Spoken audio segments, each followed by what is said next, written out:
ಮತ್ತು ಅನೇಕ ಘಟನೆಗಳು ಬರುವಂಥದ್ದು ಸಂಕ್ರಾಂತಿ ಪುರುಷನ ಮೇಲೆ ಹೇಳುವಂಥದ್ದು. ಇದು ಯುಗಾದಿ ಮೇಲೆ ಬರುವಂಥದ್ದು ಯಾವುದು ಅಂದರೆ ಚಂದ್ರಮಾನ ಯುಗಾದಿ.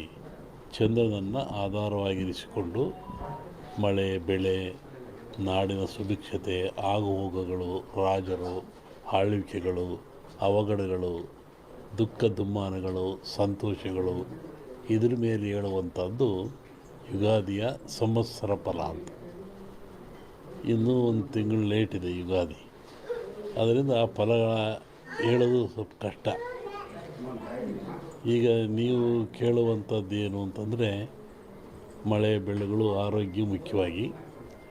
ನಮ್ಮ ದೃಷ್ಟಿಯಲ್ಲಿ ಕರ್ನಾಟಕಕ್ಕೆ ಬರುವ ಸಂವತ್ಸರದಲ್ಲಿ ಯಾವುದೇ ವಿಧವಾದ ತೊಂದರೆ ತಾಪತ್ರಯಗಳಿಲ್ಲ. ಮಳೆ ಬೆಳೆಗಳು ಚೆನ್ನಾಗಿ ನಡೀತವೆ, ಸುಭಿಕ್ಷತೆ ಇರ್ತದೆ ಮತ್ತು ನಾಡಿನಲ್ಲಿ ಯಾವುದೇ ಕೊರತೆ ಕಾಣ್ತಾ ಇಲ್ಲ. ಯುಗಾದಿಯ ನಂತರ ಕರ್ನಾಟಕದ ಬಗ್ಗೆ ಮತ್ತು ಜಾಗತಿಕ ಬಗ್ಗೆ ಭಾಳ ಅಜಾಗರೂಕತೆ ಇದೆ, ತೊಂದರೆ ಇದೆ. ಹೋದ ವರ್ಷಕ್ಕಿಂತಲೂ ಹೆಚ್ಚಿನ ಭೀಕರತೆ ಕಾಡುವ ಲಕ್ಷಣ ಇದೆ. ಅದನ್ನು ಯುಗಾದಿ ನಂತರ ಹೇಳ್ತೀನಿ. ಇತ್ತೀಚಿನ ದಿನಗಳಲ್ಲಿ ಎಲ್ಲರೂ ನೋಡಿದಂಗೆ ಭೂಕಂಪಗಳು ಹೆಚ್ಚಾಗ್ತಾ ಇದ್ದಾವೆ. ಇದನ್ನು ಒದರಿಸುವೆ ಹೇಳಿದ್ವಿ ನಾವು. ಇದನ್ನು ಭೂಕಂಪಗಳು, ಭೂಮಿ ಅಗಲತಕ್ಕಂಥದ್ದು, ಜನರಿಗೆ ಸಾವು ನೋವು ಆಗ್ತಕ್ಕಂಥದ್ದು, ಕಟ್ಟಡಗಳು ಬೀಳ್ತಕ್ಕಂಥದ್ದು ಇದು ಮುಂದುವರಿದ ಜೊತೆಗೆ ಭೂ ಸುನಾಮಿ, ಜಲ ಸುನಾಮಿ, ಬಾಹ್ಯ ಸುನಾಮಿ ಅಂತ. ಇಲ್ಲಿವರೆಗೂ ಬರೀ ಜಲ ಸುನಾಮಿ ಆಗ್ತಾಯಿತ್ತು. ಸಮುದ್ರದಲ್ಲಿ, ಸಾಗರದಲ್ಲಿ ಸುನಾಮಿ ಬಂದು ತೊಂದರೆ ಆಗ್ತಾಯಿತ್ತು. ಈ ಸತಿ ಭೂ ಸುನಾಮಿನೂ ಇದೆ. ಭೂಮಿ ಒಳಗೆ ಸುನಾಮಿಯಾಗಿ ಕಂದಗಾಗ್ಲಕ್ಷದ್ದು. ಜಲ ಸುನಾಮಿನೂ ಹೆಚ್ಚಿದೆ. ಬಾಹ್ಯ ಸುನಾಮಿ ಅಂತ ಬಾಹ್ಯಾಕಾಶದಲ್ಲೂ ಆ ತೊಂದರೆ ಆಗ್ತಕ್ಕಂಥ ಲಕ್ಷಣ ಇದೆ. ಅದನ್ನು ಯುಗಾದಿ ನಂತರ ಹೇಳ್ತೀನಿ. ನೀವು ಭಾಳ ಅಪೇಕ್ಷೆ ಪಡುವಂಥದ್ದು ರಾಜಕೀಯ. ಏನಾಗುತ್ತೆ, ಏನಾಗ್ತಾರೆ, ಎಂತ ಆಗ್ತಾರೆ ಅಂತ ಒಂದು ಸಾಂಪ್ರದಾಯಿಕವಾದ ಮಾತು. ಎಲ್ಲ ಧರ್ಮಗಳು ಇದ್ದಾವೆ, ಎಲ್ಲ ಸಮಾಜಗಳು ಇದ್ದಾವೆ, ಎಲ್ಲ ವರ್ಗದವರು, ದೈವದವರು ಈ ಭೂಮಿಯಲ್ಲಿ ವಾಸ ಮಾಡ್ತಾ ಇದ್ದಾರೆ. ಒಂದು ಸಮಾಜ ಪ್ರಾಚೀನ ಕಾಲದಿಂದಲೂ ಸಹಿತ ಹಾಲುಮತ ಸಮಾಜ ಅಂತ ಕರೀತಾರೆ.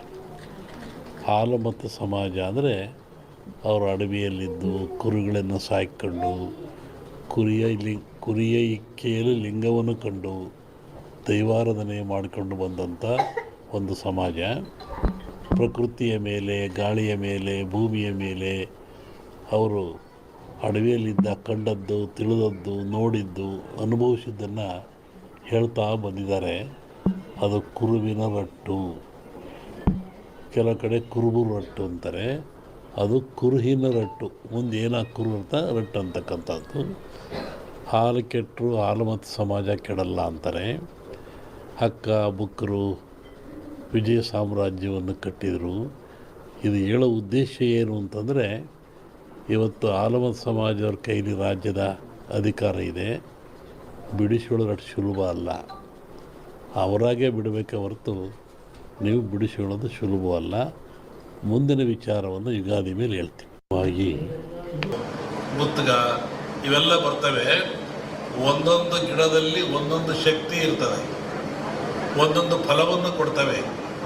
ಕಾಡಿನಲ್ಲಿ ಋಷಿಗಳು ಆಶ್ರಮದಲ್ಲಿ ಯಜ್ಞವನ್ನು ಮಾಡ್ತಾಯಿದ್ರು, ಹೋಮವನ್ನು ಮಾಡ್ತಾಯಿದ್ರು. ಅಂದರೆ ಆ ಧೂಮದಿಂದ, ಆ ಹೊಗೆಯಿಂದ ಪರಿಸರ ಶುದ್ಧವಾಗ್ತಾ ಇತ್ತು. ಮತ್ತೊಂದು ಒಳ್ಳೆ ಮಳೆ ಬೆಳೆಗಳು ಬರ್ತಾಯಿತ್ತು. ಕ್ರೂರವಾದ ಪ್ರಾಣಿಗಳು ಕಾಡಿನಾಗ ಯಾರು ಇರ್ತಾರೆ, ಕ್ರೂರವಾದ ಪ್ರಾಣಿ ಇರ್ತವೆ. ಆ ಪ್ರಾಣಿಗಳು ಸಹಿತ ಮನುಷ್ಯನನ್ನು ಹಿಂಸೆ ಮಾಡಲ್ಲ. ಈ ಯಜ್ಞ ಮಾಡೋದ್ರಿಂದ, ಹೋಮ ಮಾಡೋದ್ರಿಂದ, ಆ ಬಂದ ಧೂಮದಿಂದ ಮನಸ್ಸು ಪರಿವರ್ತನೆಯಾಗಿ ಶಾಂತ ಸ್ವಭಾವಕ್ಕೆ ಬರ್ತವೆ. ಆವಾಗ ಮನುಷ್ಯನೊಂದಿಗೆ ಅವು ಸ್ನೇಹಿಗಳಾಗ್ತವೆ. ಅನೇಕ ಕಥೆಗಳನ್ನು ಕೇಳಿದ್ದೀವಿ. ಸ್ವಾಮಿಗಳಿದ್ದರು, ಅಲ್ಲಿ ಹುಲಿ ಬರ್ತಾ ಇತ್ತು, ಸಿಂಹ ಬರ್ತಾ ಇತ್ತು, ಹುಲಿ ಮೇಲೆ ಸ್ವಾಮಿಗಳು ಹೋಗ್ತಾ ಇದ್ರು. ಅಂದರೆ ಯಜ್ಞಯಾಗಾದಿಗಳ ಫಲದಿಂದ ಬರುವಂಥ ಹೋಮಾದಿಗಳ ಧೂಮದಿಂದ ಅವು ಮನಃಶಾಂತಿ ಆಗ್ತಾ ಇತ್ತು, ಕ್ರೂರತ್ವವನ್ನು ಕಳ್ಕೊಳ್ತಾ ಇದ್ದು ಒಂದು ಚಿಂತನೆ ಇದೆ. ಆನಂತರ ರಾಜರು ಮಹಾರಾಜಗಳು, ಇವತ್ತಿನ ರಾಜರಿಗೆ 10 ರೂಪಾಯಿ ಕೊಡೋ ಶಕ್ತಿ ಇಲ್ಲ ಸರ್ಕಾರದನ್ನು. ಅವತ್ತಿನ ರಾಜರುಗಳಿಗೆ ತಲೆಯನ್ನು ಕಡಿಸುವಷ್ಟ ಶಕ್ತಿ ಇತ್ತು. ಇದ್ದಲ್ಲೇ ಆದೇಶ ಕೊಡ್ತೆ ತಲೆ ಕಟ್ಟು ಮಾಡುವಂತಿದ್ದ ಅವನು. ಅಂತಹ ಶಕ್ತಿ ಅವನಿಗಿತ್ತು, ಸಾರ್ವಭೌಮತ್ವವಿತ್ತು. ಅಂಥವ್ರು ಏನು ಮಾಡ್ತಾ ಇದ್ರು? ನಾರುಮುಡಿಯಲ್ಲಿ ಬರಿಗಾಲಿನಲ್ಲಿ ಕಾಡಿಗೆ ಹೋಗಿ, ಆಶ್ರಮಕ್ಕೆ ಹೋಗಿ, ಋಷಿಗಳ ಮುನಿಗಳಿಗೆ ಶಿರವಾಗಿ ಆ ಅಗ್ನಿ ಹೋಮದಲ್ಲಿ ಪಾಲ್ಗೊಂಡು ಸುರಕ್ಷೆಯನ್ನು ಬೇಡ್ತಾ ಇದ್ದರು, ನಾಡಿನ ಸುಖವನ್ನು ಬೇಡ್ತಾ ಇದ್ದರು, ಆಶೀರ್ವಾದ ತಗೊಂಡು ಬರ್ತಾ ಇದ್ರು. ಅಂದರೆ ಈ ಹೋಮಗಳು ಆಧ್ಯಾತ್ಮಿಕವಾಗಿ ಹೌದು, ನಾಡಿಗೆ ಮಳೆ ಬೆಳೆ ರೋಗ ರುಜಿನಗಳನ್ನು ದೂರ ಮಾಡುವಂಥ, ಆಯುಷ್ಯವನ್ನು ಕೊಡುವಂಥ ಶಕ್ತಿ ಹೌದು. ಇಲ್ಲಿ ವಿಶೇಷವಾಗಿ ಆಜ್ಯ ಅಂತ ಬರ್ತದೆ. ಆಜ್ಯ ಅದು ತುಪ್ಪ ಅಂತೇಳಿ.